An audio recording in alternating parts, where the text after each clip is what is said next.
Hello again everyone, I am Twiff and this is the part 2 of my Poisonous Concoction League Starter build.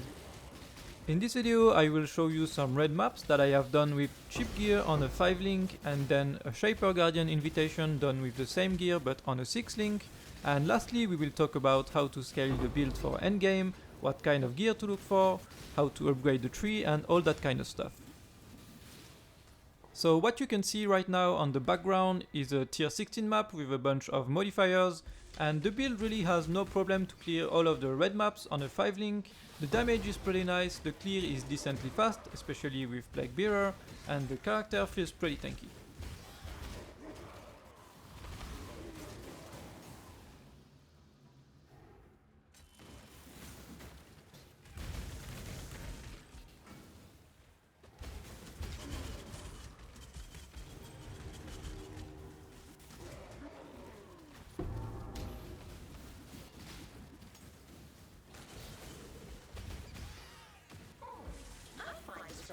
Feel your life drain away.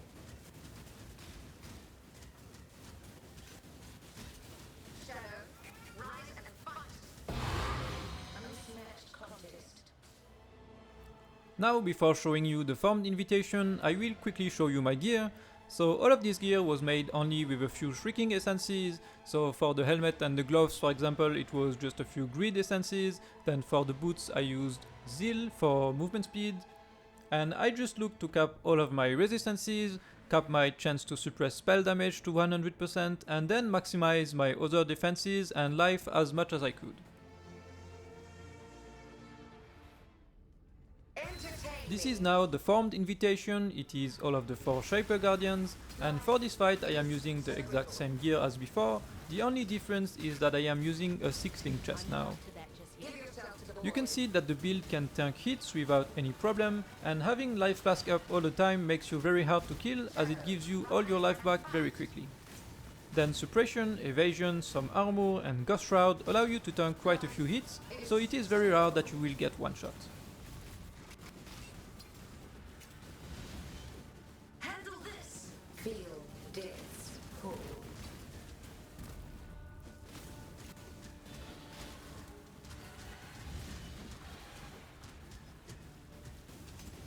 Mortal flesh is so fallible.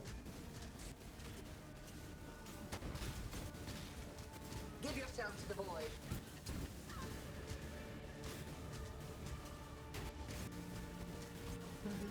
Twin terrors.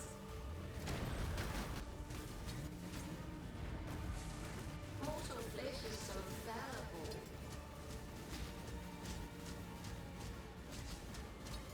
Give yourself to the void.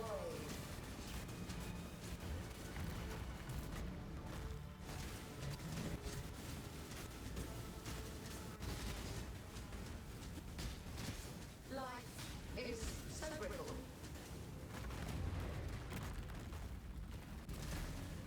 Feel death's pull.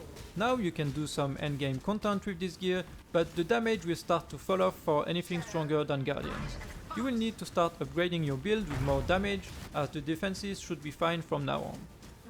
So let's talk about how to scale the build for endgame content, what gear to look for and different ideas of building the character. Alright, so let's see now how to scale your character into a more endgame version, and firstly I will talk about the main ways of boosting your DPS with this character. As I explained in the first part of the video, Poisonous Concoction gains damage based on your life flask recovery rate amount. Therefore, the first thing you should look for is to get yourself a good life flask. So this is what the best life flask you can get looks like.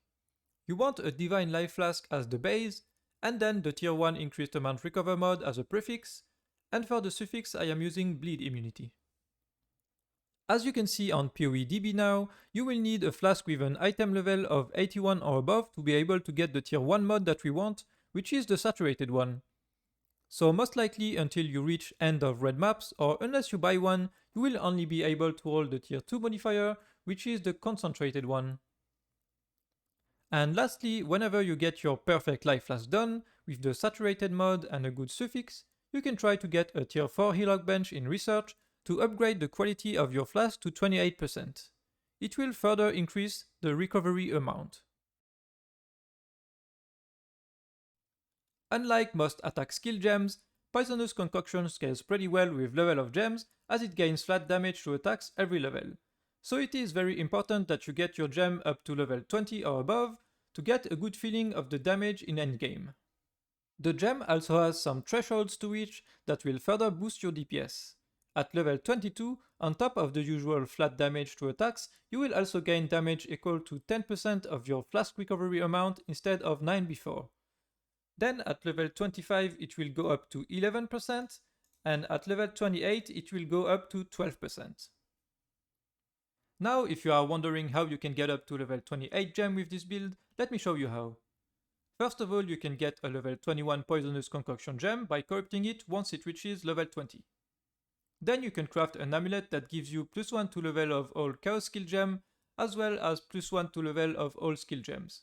And that can get us already to level 23. The Awakened Void Manipulation gem can also give you +1 to level of supported Chaos skill gem once it reaches level 5, and that brings us to level 24. And lastly, this build will most likely be using a unique chest piece. You have the choice between a few good ones, and that will allow you to try to get a good corruption on your chest. Poisonous Concoction has the AoE tag as well as the projectile tag. So if you can find the chest piece that you like with the corruption +2 to level of socketed AoE gems, or +2 to level of socketed projectile gems, or even both if double corrupted, then it can potentially bring you to a gem level of 26 or even 28 with a perfectly built character. Attack speed is a bit of a tricky part in this build. As Poisonous Concoction consumes charges from your life flask every time you attack, you don't want to get too much attack speed, especially early on. First, because you will run out of flask charges, and not only is it bad for your defenses because you won't be able to heal in case of danger, but the skill will also end up doing less damage if you have no flask charges to consume. Let me show you a quick example on Path of Building. So that was my Poisonous Concoction character from the 3.16 league, and as you can see my damage was about 11.7 million DPS, and if I were to run out of flask charges, then you can set here with no flask, and you see that my damage goes down to 8.3 million DPS. So I lose about 25% of my total DPS, and on top of that I wouldn't be able to heal if I needed to. So just be aware of that. Now as you get better items like a belt with increased charges gained, cluster jewels and stuff like this, you will generate a lot more charges and then you will be fine upgrading your attack speed. So as you can see on my old PoE, I have for example a belt with 40% increased flask charges gained, and I also have some cluster jewels with Alchemist Genius with increased your charges gained as well, and Brute for potency and stuff like this. And all of this combined will give you a ton of flask charges generated per second, and then you will be fine upgrading your attack speed. When you reach the red maps or end of red maps, you will slowly start to lag DPS, and it will be time, if not done before, to invest in cluster jewels.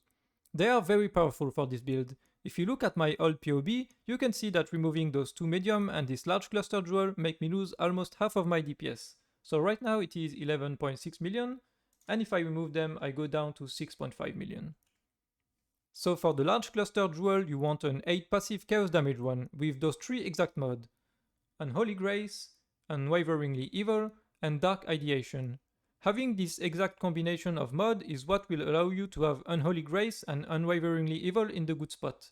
If you don't have this combination, then most likely Unholy Grace will end up being here, and you will have to spend 2 extra points to get it. So you don't want to spec into Dark Ideation.